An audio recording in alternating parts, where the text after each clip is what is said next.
cerita sama gue cerita. Kenapa sih? Masih banyak pikiran banget, kelihatannya kusut mukanya.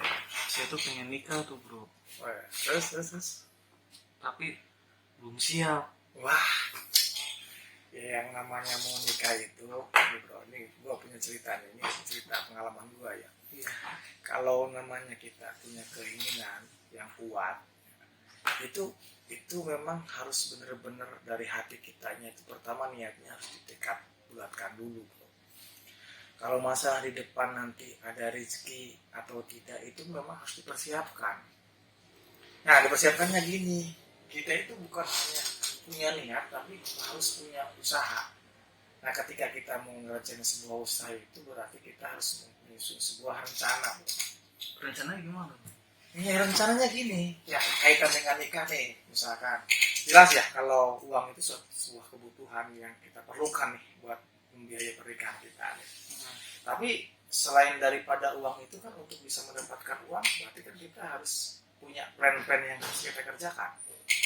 Contohnya, lalu memang pengen dapat duit, lo dari sekarang ini harus tentuin dulu, lo kapan sih pengen nikahnya.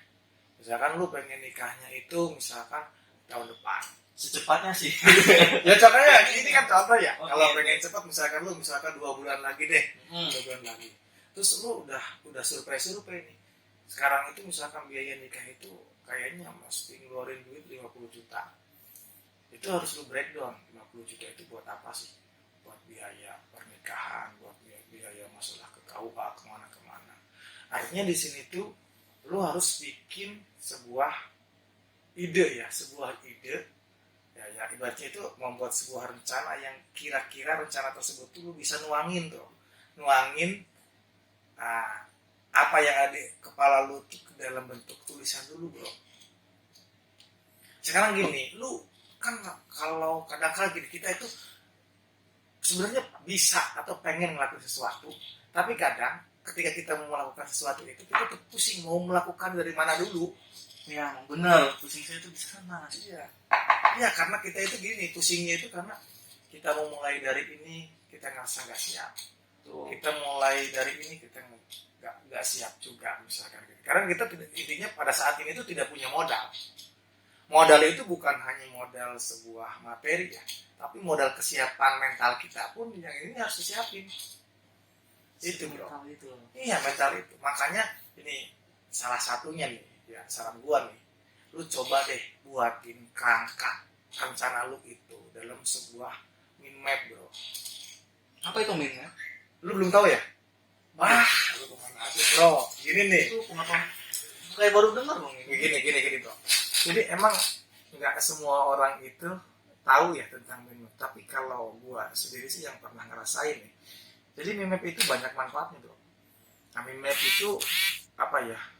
Sangat ngebantu gua lah, ngebantu dalam kegiatan keseharian gua. Utamanya kalau kita ingin menuangkan sebuah ide, ya, kita itu kan sebenarnya bisa menuangkan ide itu ke dalam bentuk tulisan. Ketika kita menuangkan ide dalam bentuk tulisan, apalagi dalam bentuk gambar-gambar, itu sesuatu yang memang mudah bisa kita cerna bro. Kalau kita melihat atau merencanakan sesuatu dalam bentuk gambar, itu bisa lebih cepat kita cerna oleh otak kita. Nah, sehingga ketika saya sudah membuat sebuah perencanaan dalam bentuk gambar, itu yang akan menjadi akan menjadi tersimpan di dalam pikiran kita, dan itu ketika rencana-rencana kita sudah tersimpan di otak, jelas kita itu akan ada upaya mengejar target-target yang sudah kita tulis itu bro, di dalam sebuah gambar tersebut bro. Iya, jadi sebenarnya gini, gue mau cerita, banyak orang di luar sana nih, bukan hanya di Indonesia, di luar negeri, kayak pemimpin-pemimpin besar di luar negeri itu sudah menggunakan mind map semua bro. Jadi dia buat yang namanya nata pemerintahan, buat bikin dia konsep sebuah perencanaan wilayah kotanya, buat dia mecahin masalah dia, buat dia ngembangin pola kreativitas otak dia. Mereka sudah pakai mind map. Bahkan banyak orang yang berhasil ya di dalam kesuksesannya dengan dibantu oleh mind map. Banyak orang yang tadinya berpikirnya kaku, ya, lo kadang gini, ada orang yang biasanya itu kalau ketemu, bro, yuk kita sekolah, yuk kita belajar. Wah, gue kayaknya udah agak mampu buat belajar, otak gue udah mentok gitu. Sebenarnya masalahnya itu bukan masalah di otaknya yang memang udah mentok, tapi itu kena virus bro. Itu kena virus karena kebiasaan. Virus kebiasaan yang tidak mau yang merangsang otak dia itu untuk berkembang. Nah, tapi kalau lu belajar mind map, lu itu akan dituntut bro, akan dituntut untuk berpikir secara sistematis dari ide-ide yang ingin lu tuangkan di dalam sebuah tulisan bro. Lu itu nantinya akan dituntut juga belajar membuat sesuatu secara sistematis, secara berurut bro. Kayak lu tadi mau nikah, Iya. lu bisa nulis bro di sini rencana nikah lu kapan bro. Nikahnya itu misalkan bulan depan, lu harus tentuin tanggal berapanya, bulan berapanya, terus tahun berapanya. Terus di situ nanti ketika lu udah menggambarkan mau nikah sebagai ide lu, rencana lu yang paling utamanya, lu nanti ngegambarin apa sih yang mesti lu lakuin. Lu misalkan mencantumin budget. Nah, budget itu lu tulis dulu 50 juta. Nah, dari 50 juta budget itu lu breakdown lagi tuh rencananya. 50 juta itu misalkan buat mas kawin 10 juta, buat itu lu gambarin tuh di situ. Habis budget lu nanti bikin rencananya lu misalkan untuk tadi tuh ya 50 juta itu termasuk misalkan ada hiburannya apa, di breakdown. Sampai nanti lu berpikir setelah nikah tuh lu mau tinggal di mana. Terus nanti kalau udah punya istri tuh lu mau punya anak berapa. Terus kalau udah punya anak berapa lu sampai misalkan nantinya punya impian apa, itu lu bisa breakdown tuh. Hanya dengan cerita lu mulai dari gerbang mau nikah aja, lu dengan mind map itu bisa membuat rencana hidup lu sampai ibaratnya tuh yang lu inginkan itu endingnya kayak gimana gitu bro. Ibaratnya lu mau menulis nasib lu lah gitu. Mind map itu sebuah sebuah rencana yang ingin lu capai, tapi lu tuangin tuh dalam bentuk gambaran gitu, yang nantinya tuh akan direspon bro. Direspon oleh otak lu, karena otak itu intinya senangnya itu, kerja otak itu secara alamiahnya itu senang dengan gambar dan warna bro. Kita itu udah jenuh kalau kita ngelihat tulisan aja yang begitu banyak ya, yang begitu misalkan dari kiri ke kanan secara literal, itu rasanya tuh kita udah boring bro kalau baca tuh. Benar, boring. Lu pernah nggak baca buku yang tebal, tapi lu sebenarnya pengen tahu isinya sebenarnya apa sih? Nah itu saya males baca loh, jujur aja. Iya bro, lu sebenarnya kalau lu misalkan pengen kayak baca ya, mengenal intisari dari sebuah buku, lu belajar mind map. Nanti dengan lu bisa mind map, lu bisa tahu itu isi yang tebal sebenarnya isinya cuma 1 lembar bro. Serius. Lu juga bisa sebenarnya nanti dengan lu bikin sebuah ide, pengen bikin buku ya, 1 lembar dengan pola mind map, ide, gagasan-gagasan yang lu buat dalam 1 lembar itu, lu bisa bikin buku yang tebalnya segini bro, bisa lu kembangin. Nah itu justru nanti kayak ya ini buat profesi penulis ya, buat profesi dosen, buat profesi yang lain-lain itu sangat ngebantu banget nih bro. Bener. Karena di sini dengan mind map itu banyak manfaatnya bro.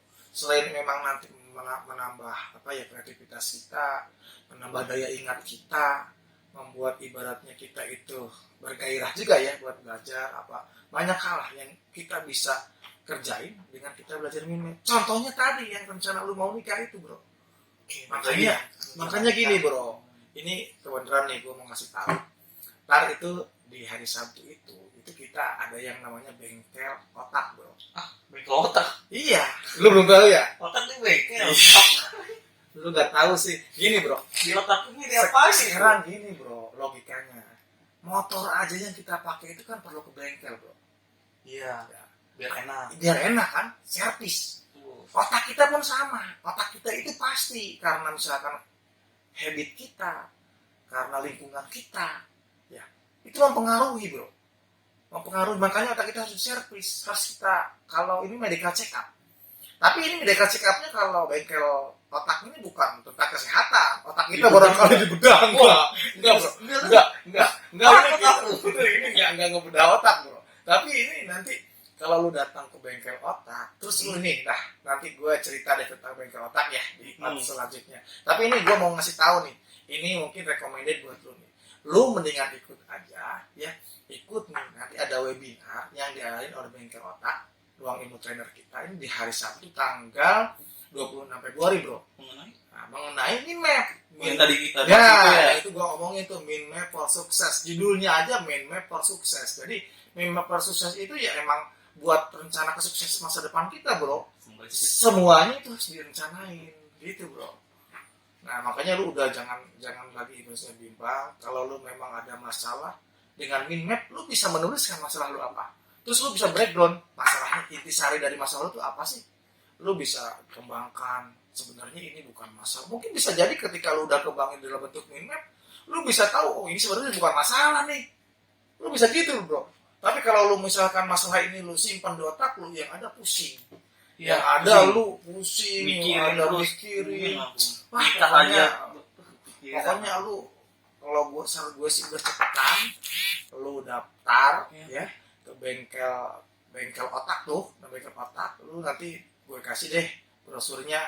Nah, ini nanti kalau saran gue sih, kalau lu mau berbagi ilmu jangan lu ajak tuh temen atau calon istri lu, ya calon istri lu juga bisa tahu rencana masa Iya, depan lu biar kayak sama-sama gimana. bareng di Iya, nikah ya. gitu bro. Ya, Oke, bagus. oke gitu aja bro lah. Oke, ya. Thank you ya. Oke, bro. Sabtu Siap. tanggal. Sabtu tanggal 26 Februari Jam?